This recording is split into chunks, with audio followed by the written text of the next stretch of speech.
الزمالك والمصري، الزمالك والمصري يا جدعان. الزمالك النهارده بيفكوا العقده، بيفكوا النحس، وبيكسب المصري في الكونفدراليه. هو ما بيعرفش يكسبه في الدوري، هو الزمالك ما بيعرفش يكسب المصري في الدوري، تقيل عليه في الدوري. فقال لك اما اكسبه فين؟ في بطوله العشش الافريقيه دي، في الكونفدراليه يعني. النهارده يا جدعان ان انا مستغربه ان زيزو انتوا نافخينه على كام؟ وانا اعرف ان هو لو نفخته على 60 تقريبا، او بتنفخ على 32، انما انت نافخه النهارده على 60، خلي بالك لا يفرقع منك.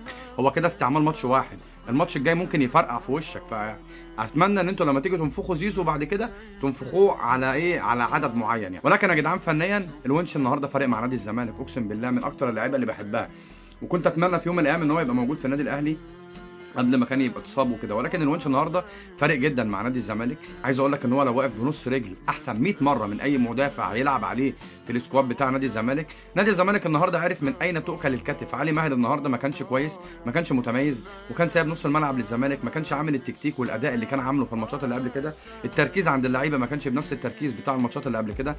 نادي الزمالك النهارده خلاص هو لعب بطريقه انت شوجري، خطف الجون وضيع برده الزمالك، ضيع اجوان. ولكن النهارده يا جدعان 3 نقط في بطوله ملهاش 30 اي لازمه، بطوله يعني على الله حكايتها. يعني هي بطوله قاريه وكل حاجه، ولكن بالمعطيات الجديده ان مفيش حد من دوري ابطال افريقيا بيشارك في الكونفدراليه ملهاش 30 اي لازمه. تعالى بقى للزملكاوي راس البخاخه اللي يطلع يحفل عليا ويقول لي ايه الحياه انا كسبت يلا وانت خسرت امبارح يلا. شوف يا ابني فرق السرعات، يا ابني فرق السرعات. بص انا يعني هحاول اميزها لك كده عن الاهلي.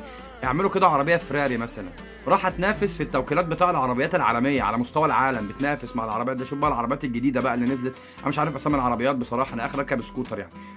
ولكن ايه علاقه بقى الكارو بالموضوع؟ يعني انا عايز اقول لك على حاجه، الزمالك تحس ان هو عربيه كارو والحمار بس مركب للحمار نضاره نظر ديت الكشافات بتاعته، ولابس الحزام الامان انت فاهمني، وقالب الزلموكه بتاعته الحمار ايه اللي هي الديركسيون ديت، الديركسيون بتاعت فبلاش يا جدعان بالله عليكم مقارنه في البطوله ديت باي بطوله الاهلي بيلعب فيها، لان اي بطوله افريقيه او قاريه الاهلي بيلعب فيها لا تقارن باي بطوله الزمالك. يعني الكونفدراليه لا تقارن بدوري ابطال افريقيا، ولا كاس العالم للانديه، ولا حتى ولا السوبر الافريقي اللي كان بيتلعب الموسم اللي فات.